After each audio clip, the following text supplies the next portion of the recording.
ಒಬ್ಬ ಮಹಾರಾಜನು ತನ್ನ ವಿಶಾಲವಾದ ರಾಜ್ಯದ ಸೈನ್ಯ, ಕುದುರೆಗಳು, ಆಭರಣಗಳಿಂದ ಅಲಂಕೃತವಾದ ಪರಿವಾರದೊಂದಿಗೆ ಬೇಟೆಯಾಡಲು ಕಾಡಿಗೆ ಬಂದಿದ್ದ. ಅದು ಕಡು ಬೇಸಿಗೆಯ ಕಾಲ. ಆಕಾಶದಲ್ಲಿ ಸೂರ್ಯನು ಬೆಂಕಿಯ ಗೋಲಿನಂತೆ ಹೊಳೆಯುತ್ತಿದ್ದ.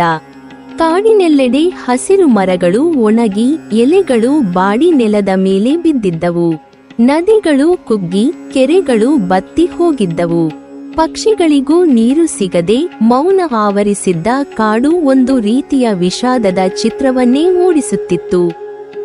ರಾಜನು ಬೇಟೆಯ ಉತ್ಸಾಹದಲ್ಲಿ ಮುಂದೆ ಸಾಗುತ್ತಿದ್ದಾಗ ಅಲ್ಪ ದೂರದಲ್ಲಿ ಒಬ್ಬ ಸನ್ಯಾಸಿ ಕಣ್ಣಿಗೆ ಬಿದ್ದ. ಅವನು ಹರಿದ ಬಟ್ಟೆ ಧರಿಸಿದ್ದ, ದೇಹ ಸೊರಗಿತ್ತು. ತೀವ್ರ ಬಿಸಿಲಿನಲ್ಲೂ ಅವನು ನೆಲದಲ್ಲಿ ಕುಳಿತು ಮರಗಳ ಬುಡವನ್ನು ಕಿದಕುತ್ತಿದ್ದ. ಅವನ ಮೈಯಿಂದ ಬೆವರು ಧಾರೆಯಂತೆ ಸುರಿಯುತ್ತಿತ್ತು. ದಣಿವು ಅವನ ಮುಖದಲ್ಲಿ ಸ್ಪಷ್ಟವಾಗಿದ್ದರೂ ಅವನ ಕಣ್ಣಲ್ಲಿ ವಿಚಿತ್ರವಾದ ಶಾಂತಿ ಹೊಳೆಯುತ್ತಿತ್ತು. ಇದನ್ನು ಗಮನಿಸಿದ ರಾಜನಿಗೆ ಆಶ್ಚರ್ಯವಾಯಿತು. ತನ್ನ ಸೈನ್ಯವನ್ನು ನಿಲ್ಲಿಸಿ ಸನ್ಯಾಸಿಯ ಹತ್ತಿರ ಬಂದು, ಈ ಭಾರಿ ಬಿಸಿಲಿನಲ್ಲಿ ನೀನು ಏನು ಮಾಡುತ್ತಿದ್ದೀಯಾ ಎಂದು ಪ್ರಶ್ನಿಸಿದ. ಸನ್ಯಾಸಿ ತಲೆ ಎತ್ತಿ ಶಾಂತವಾಗಿ ನಗುತ್ತಾ ಹೇಳಿದ, ಈಗ ಬೇಸಿಗೆಯಾದ್ದರಿಂದ ಮರಗಳ ಬುಡವನ್ನು ಬಿಡಿಸುತ್ತಿದ್ದೇನೆ. ಮುಂದೆ ಮಳೆ ಬಂದಾಗ ನೀರು ಮರದ ಬುಡದಲ್ಲೇ ನಿಲ್ಲುತ್ತದೆ. ಆಗ ಗಿಡಗಳು ಚೆನ್ನಾಗಿ ಬೆಳೆಯುತ್ತವೆ. ರಾಜನಿಗೆ ಇದು ತಮಾಷೆಯಂತೆ ತೋರಿತು. ಸ್ವಲ್ಪ ವ್ಯಂಗ್ಯದಿಂದಲೇ, ಈ ಕಾಡಿನ ಗಿಡಗಳು ನಿನಗೆ ಹೀಗೆ ಮಾಡು ಎಂದು ಕೇಳಿದವೆಯೇ ಎಂದು ಕೇಳಿದ.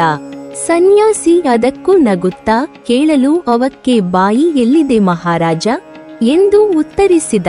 ಈ ಉತ್ತರ ರಾಜನಿಗೆ ನಗು ತರಿಸಿದರೂ ಅವನೊಳಗೆ ಅಹಂಕಾರ ಇನ್ನೂ ಮಾತನಾಡುತ್ತಿತ್ತು. ನೀನು ಧ್ಯಾನ, ತಪಸ್ಸು ಮಾಡಬೇಕಾದವನು. ಅದನ್ನೆಲ್ಲ ಬಿಟ್ಟು ಈ ಬಿಸಿಲಿನಲ್ಲಿ ಈ ವ್ಯರ್ಥ ಕೆಲಸ ಯಾಕೆ ಎಂದು ಕೇಳಿದ. ಅದಕ್ಕೆ ಸನ್ಯಾಸಿ ನಿಧಾನವಾಗಿ ರಾಜನ ಮುಖವನ್ನೇ ನೋಡಿ, ನಿಜವಾಗಿಯೂ ನೀನು ರಾಜನೇನಾ ಎಂದು ಪ್ರಶ್ನಿಸಿದ. ಈ ಮಾತು ರಾಜನ ಅಹಂಕಾರಕ್ಕೆ ಭಾರಿ ಹೊಡೆತ ನೀಡಿತು. ಅವನು ಕೋಪದಿಂದ ಕೆಂಪಾಗಿ, ನನ್ನನ್ನೇ ಪ್ರಶ್ನಿಸುವ ಧೈರ್ಯ ನಿನಗೆ ಹೇಗೆ ಬಂತು? ಸೈನಿಕರೇ, ಇವನನ್ನು ಬಂಧಿಸಿ ಎಂದು ಆಜ್ಞಾಪಿಸಿದ. ಆದರೂ ಸನ್ಯಾಸಿ ಅಷ್ಟೂ ಗಾಬರಿಯಾಗದೆ ಶಾಂತವಾಗಿ ನಗುತ್ತಾ, ನಿನ್ನ ಈ ವರ್ತನೆಯಿಂದಲೇ ನೀನು ರಾಜನಲ್ಲ ಎಂಬುದನ್ನು ನೀನೇ ಸಾಬೀತು ಮಾಡುತ್ತಿದ್ದೀಯಾ ಎಂದ. ಇದರಿಂದ ರಾಜನ ಕೋಪ ಇನ್ನಷ್ಟು ಹೆಚ್ಚಾಯಿತು. ಇಷ್ಟು ಸೈನ್ಯ, ಕುದುರೆ, ವೈಭವ ಎಲ್ಲವನ್ನೂ ನೋಡಿ ಕೂಡ ನನ್ನನ್ನು ರಾಜನಲ್ಲ ಎನ್ನುವ ಧೈರ್ಯ ನಿನಗೆ ಹೇಗೆ? ನನ್ನ ಕೋಪಕ್ಕೆ ನಿನ್ನನ್ನು ಕೊಂದು ಹಾಕಬೇಕೆನಿಸುತ್ತಿದೆ ಎಂದು ಗರ್ಜಿಸಿದ. ಸನ್ಯಾಸಿ ಇನ್ನೂ ಶಾಂತನಾಗಿಯೇ, ಸಾಯಿಸು, ನಿನ್ನ ಕೈಯಲ್ಲಿ ಆಗುವುದಾದರೂ ಅದೊಂದೇ ತಾನೆ ಎಂದ. ಈ ಮಾತು ರಾಜನನ್ನು ಯೋಚನೆಗೆ ತಳ್ಳಿತು. ಈ ಸನ್ಯಾಸಿ ಯಾವುದಕ್ಕೂ ಹೆದರಲ್ಲ. ಸಾವು, ಬಂಧನ ಯಾವುದನ್ನೂ ಲೆಕ್ಕಿಸದೆ ಶಾಂತವಾಗಿ ಮಾತನಾಡುತ್ತಿದ್ದಾನೆ. ಇದರಲ್ಲಿ ಏನೋ ಅರ್ಥ ಇರಬೇಕು ಎಂದುಕೊಂಡ. ಅವನು ಸನ್ಯಾಸಿಯ ಹತ್ತಿರ ಬಂದು, ನಿಜವಾಗಿಯೂ ನೀನು ಸಾಯಲು ತಯಾರಿದ್ದೀಯಾ ಎಂದು ಮತ್ತೆ ಕೇಳಿದ. ಸನ್ಯಾಸಿ ನಗುತ್ತಾ, ಅದು ಆಗಬೇಕೆಂದಿದ್ದರೆ ಅದನ್ನು ಯಾರಿಂದಲೂ ತಪ್ಪಿಸಲು ಸಾಧ್ಯವಿಲ್ಲ ಎಂದ. ಈಗ ರಾಜನ ಅಹಂಕಾರ ನಿಧಾನವಾಗಿ ಕರಗತೊಡಗಿತು. ಅವನು ಅಸಹಾಯಕನಾಗಿ, ನಿನ್ನ ಪ್ರಕಾರ ನಾನು ರಾಜನೆಂದೆನಿಸಿಕೊಳ್ಳಲು ಹೇಗೆ ಇರಬೇಕು ಎಂದು ಕೇಳಿದ. ಆಗ ಸನ್ಯಾಸಿ ಗಂಭೀರವಾಗಿ ಹೇಳಿದ, ನೀನು ನನ್ನನ್ನು ಏನು ಕೇಳಿದೆ? ಮರ ಕೇಳದಿದ್ದರೂ ಅದರ ಬುಡವನ್ನು ಯಾಕೆ ಬಿಡಿಸುತ್ತಿರುವೆ ಎಂದು. ನಾನು ಈ ಕಾಡಿನಲ್ಲಿ ದಿನ ಅಲೆಯುವವನು. ಯಾವ ಗಿಡಕ್ಕೆ ಏನು ಬೇಕು ಎಂದು ನನಗೆ ಗೊತ್ತು. ಆದರೆ ನೀನು ರಾಜನಾದ ನಿನ್ನ ಬಳಿ ನೀರು, ಆಹಾರ, ಶಕ್ತಿ ಎಲ್ಲವೂ ಇದ್ದರೂ ಬಿಸಿಲಲ್ಲಿ ದುಡಿದು ದಣಿದ ನನ್ನನ್ನು ನೋಡಿ ನೀರಿಗೆ ಏನಾದರೂ ಬೇಕಾ, ಆಹಾರ ಬೇಕಾ ಎಂದು ಕೇಳುವಷ್ಟು ಸಹಾನುಭೂತಿ ನಿನಗೆ ಬಂದಿಲ್ಲ. ಇಷ್ಟು ಅರ್ಥವಾಗದ ನೀನು ನಿನ್ನ ಪ್ರಜೆಗಳ ಬೇಕು ಬೇಡ, ಅವರ ಕಷ್ಟ ನಷ್ಟಗಳನ್ನು ಹೇಗೆ ಅರ್ಥ ಮಾಡಿಕೊಳ್ಳುವೆ? ಅಧಿಕಾರ ಇರೋದು ಮುಖ್ಯವಲ್ಲ, ಅದನ್ನು ನಿಭಾಯಿಸಲು ಅಂತಃಕರಣ, ಕರ್ತವ್ಯ ಪ್ರಜ್ಞೆ ಬೇಕು. ಅಧಿಕಾರಕ್ಕೆ ಬೇಕಾಗಿರುವುದು ಅಹಂಕಾರವಲ್ಲ, ವಾತ್ಸಲ್ಯ. ಒಬ್ಬ ತಾಯಿ ತನ್ನ ಮಗುವಿಗೆ ಮಾತಾಡದೇ ಇದ್ದರೂ ಏನು ಬೇಕು ಏನು ಬೇಡ ಎಂದು ಅರ್ಥ ಮಾಡಿಕೊಳ್ಳುತ್ತಾಳಲ್ಲ, ಅದೇ ರೀತಿಯ ಪ್ರೀತಿಯ ಮನಸ್ಸು ರಾಜನಲ್ಲಿರಬೇಕು. ಆಗ ಮಾತ್ರ ನೀನು ನಿಜವಾದ ರಾಜ.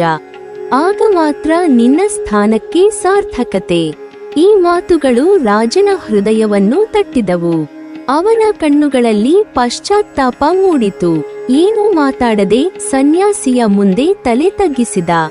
ಅವನ ಅಂತರಂಗದಲ್ಲಿ ಮೊದಲ ಬಾರಿಗೆ ರಾಜನಾಗಿರುವುದೇನು ಎಂಬ ಪ್ರಶ್ನೆ ಉದಯವಾಯಿತು. ಆ ದಿನದಿಂದ ರಾಜನು ಬದಲಾದ. ಅಧಿಕಾರ, ಪದವಿ ಎಂಬುದು ತನ್ನ ಸ್ವಾರ್ಥಕ್ಕಾಗಿ ಅಲ್ಲ, ಪ್ರಜೆಗಳ ಮೇಲಿನ ಜವಾಬ್ದಾರಿ ಎಂದು ಅವನು ಅರಿತ. ದೊಡ್ಡ ದೊಡ್ಡ ಭಾಷಣಗಳು, ಖಾಲಿ ಭರವಸೆಗಳಿಗಿಂತ ಮೌನವಾದ ಸೇವೆ ಮತ್ತು ಸಹಾನುಭೂತಿಯೇ ನಿಜವಾದ ಆಡಳಿತ ಎಂದು ತಿಳಿದುಕೊಂಡ. ನಮ್ಮ ಬದುಕಿನಲ್ಲಿ ನಮಗೂ ಒಂದು ರೀತಿಯ ಅಧಿಕಾರ ಇರುತ್ತದೆ.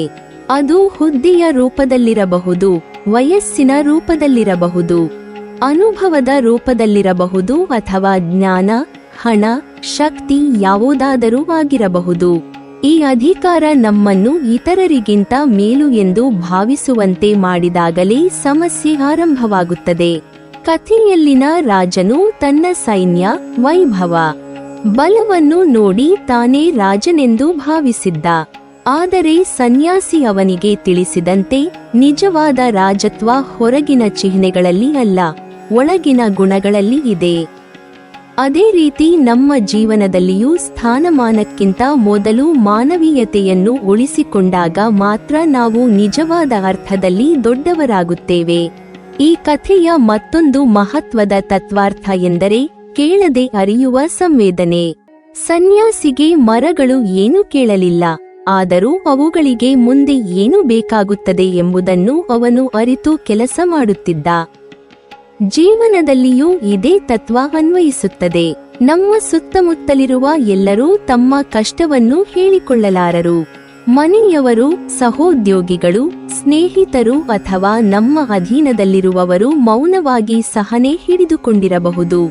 ಅವರ ಮಾತಿಗಿಂತ ಅವರ ಮುಖಭಾವ, ಅವರ ದಣಿವು, ಅವರ ಮೌನವನ್ನು ಅರ್ಥ ಮಾಡಿಕೊಳ್ಳುವ ಮನಸ್ಸು ಬೆಳೆಸಿಕೊಂಡಾಗ ನಾವು ಮಾನವೀಯರಾಗುತ್ತೇವೆ. ಇದೇ ಪ್ರಜ್ಞೆ ಒಬ್ಬರನ್ನು ಒಳ್ಳೆಯ ನಾಯಕನಾಗಿಸುತ್ತದೆ, ಒಳ್ಳೆಯ ಪಾಲಕರಾಗಿಸುತ್ತದೆ, ಒಳ್ಳೆಯ ಮನುಷ್ಯನಾಗಿಸುತ್ತದೆ. ಸನ್ಯಾಸಿಯ ಕೆಲಸ ಇನ್ನೊಂದು ಪಾಠವನ್ನು ಹೇಳುತ್ತದೆ. ಅವನು ಮಾಡುವ ಕೆಲಸಕ್ಕೆ ತಕ್ಷಣ ಫಲ ಸಿಗುವುದಿಲ್ಲ. ಮಳೆ ಬಂದ ಮೇಲೆ ಮಾತ್ರ ಅದರ ಪ್ರಯೋಜನ ಗೊತ್ತಾಗುತ್ತದೆ. ಆದರೂ ಅವನು ಯಾವುದೇ ಫಲಾಪೇಕ್ಷೆ ಇಲ್ಲದೆ ಕೆಲಸ ಮಾಡುತ್ತಿದ್ದ. ಇದು ಜೀವನಕ್ಕೆ ಬಹಳ ಮುಖ್ಯವಾದ ಸಂದೇಶ. ನಾವು ಮಾಡುವ ಒಳ್ಳೆಯ ಕೆಲಸಕ್ಕೆ ತಕ್ಷಣ ಪ್ರತಿಫಲ ಸಿಗಬೇಕು ಎಂದು ನಿರೀಕ್ಷಿಸಿದಾಗಲೇ ನಿರಾಶೆ ಹುಟ್ಟುತ್ತದೆ. ಆದರೆ ಕರ್ತವ್ಯವೆಂದು ತಿಳಿದು, ಧರ್ಮವೆಂದು ತಿಳಿದು ಮಾಡಿದ ಕೆಲಸ ಒಂದು ದಿನ ಫಲ ನೀಡದೇ ಇರದು. ಅದು ನಮಗೆ ಕಾಣಿಸದಿದ್ದರೂ ಸಮಾಜಕ್ಕೆ, ಮುಂದಿನ ಪೀಳಿಗೆಗೆ ಉಪಕಾರವಾಗುತ್ತದೆ ಎಂಬ ನಂಬಿಕೆ ಜೀವನವನ್ನು ಹಗುರವಾಗಿಸುತ್ತದೆ. ಈ ಕಥೆ ಅಹಂಕಾರದ ಬಗ್ಗೆ ಕೂಡ ಗಂಭೀರವಾಗಿ ಎಚ್ಚರಿಸುತ್ತದೆ. ರಾಜನಿಗೆ ಬಂದ ಕೋಪ, ಅವಮಾನ ಭಾವನೆ ಅವನ ಅಹಂಕಾರದಿಂದಲೇ ಹುಟ್ಟಿದವು. ಸನ್ಯಾಸಿಯ ಶಾಂತಿ ಮಾತ್ರ ಅವನ ಒಳಗಿನ ದೃಢತೆಯಿಂದ ಬಂದಿದೆ. ಜೀವನದಲ್ಲಿ ನಾವು ಯಾರಾದರೂ ನಮ್ಮನ್ನು ಪ್ರಶ್ನಿಸಿದಾಗ ಅಥವಾ ಸತ್ಯವನ್ನು ನೇರವಾಗಿ ಹೇಳಿದಾಗ ಕೋಪಗೊಳ್ಳುತ್ತೇವೆ ಎಂದರೆ ಅಲ್ಲಿ ನಮ್ಮ ಅಹಂಕಾರಕ್ಕೆ ಪೆಟ್ಟು ಬಿದ್ದಿದೆ ಎಂದರ್ಥ. ಅಹಂಕಾರವನ್ನು ಪ್ರಶ್ನಿಸುವ ಧೈರ್ಯ ನಮ್ಮಲ್ಲಿರಬೇಕು. ತಪ್ಪು ಕಂಡಾಗ ಅದನ್ನು ಒಪ್ಪಿಕೊಳ್ಳುವ ಮನಸ್ಸು ಬೆಳೆಸಿಕೊಂಡರೆ ವ್ಯಕ್ತಿತ್ವ ಮತ್ತಷ್ಟು ಉನ್ನತವಾಗುತ್ತದೆ.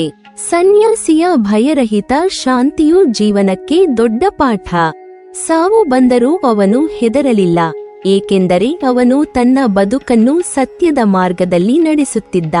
ನಾವು ಕೂಡ ತಪ್ಪು, ಅನ್ಯಾಯ, ಮೋಸಗಳಿಂದ ದೂರವಿದ್ದು ಬದುಕಿದರೆ ಹೊರಗಿನ ಭಯಗಳು ನಮ್ಮನ್ನು ಹೆಚ್ಚು ಕಾಡುವುದಿಲ್ಲ. ಶಾಂತಿ ಎಂದರೆ ದುರ್ಬಲತೆ ಅಲ್ಲ, ಅದು ಒಳಗಿನ ಶಕ್ತಿ, ಆತ್ಮಸ್ಥೈರ್ಯ. ನೀವಿನ್ನೂ ನಮ್ಮ ಚಾನೆಲ್ ಅನ್ನು ಸಬ್ಸ್ಕ್ರೈಬ್ ಮಾಡಿಲ್ವಾ? ಹಾಗಾದರೆ ಈ ಕೂಡಲೇ ನಮ್ಮ ಇಂದ್ರಜಾಲ ಚಾನೆಲ್ ಅನ್ನು ಸಬ್ಸ್ಕ್ರೈಬ್ ಮಾಡಿ ಮತ್ತು ಪಕ್ಕದಲ್ಲಿರುವ ಬೆಲ್ ಐಕಾನ್ ಅನ್ನು ಕ್ಲಿಕ್ ಮಾಡಿದರೆ ನಮ್ಮ ಹೊಸ ವಿಡಿಯೋಗಳನ್ನು ನೀವು ನೋಡಬಹುದು.